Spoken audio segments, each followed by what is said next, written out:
السلام عليكم أصدقائي وصديقاتي، كيف دايرين؟ لاباس عليكم؟ نتمنى إن شاء الله تكونوا بألف خير. اليوم حبايبي غادي نشارك معاكم طريقتي في تحضير الشيشة. ودابا حبايبي نمشيو للمقادير وطريقة التحضير.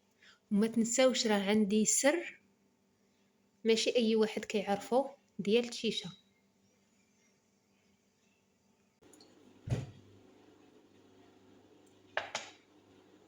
اليوم ان شاء الله غادي نشارك معكم الشيشه، غادي نوريكم الطريقه ديالي.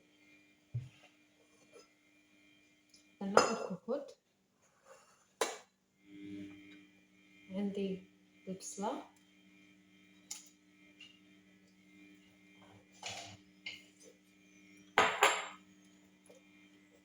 عندي حبايبي مطيشه محكوكه والبصله حتى هي محكوكه،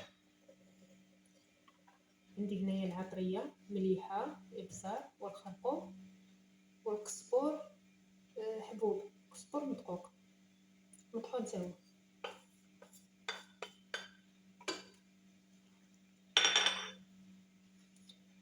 وهنا حبايبي عندي معلقه كبيره ديال الاكريش،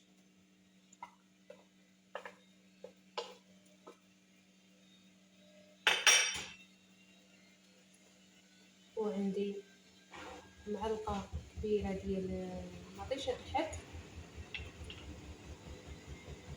وهنايا عندي قطه ديال القزبور.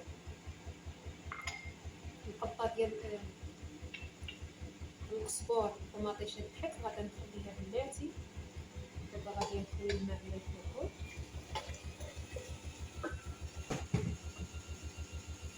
غادي نحط الكوكوط تبدا تغلي، ومن بعد نضيف عليها الشيشه.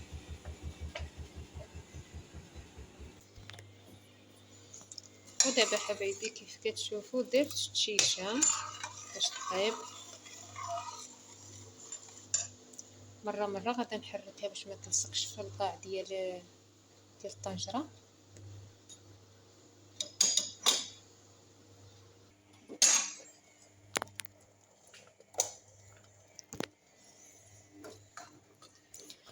ودابا حبايبي من بعد ما طابت الشيشه نص طياب تقريبا او قريبه الطيب، غادي نضيف السر ديال الشيشه هما الفول ديال البصاره. جربوا البنات هاد الطريقه وردوا عليا في الكومونتير. كديروا كميشه ديال الفول، مبغيتش نديرها في الاول باش ما طيبش بزاف، غادي نخليها شويه شاده راسها. خصني نزيد شويه ديال الماء حيتاش بانت لي نشفات، هي مازال خصها شويه ديال الطياب باش حتى الفول ياخذوا الوقت ديالهم ويطيبوا. ومطيشه الحك حتى هي خاصها طيب.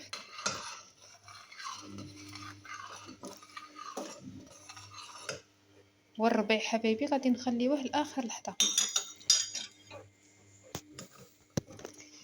حبيباتي درت القزبور،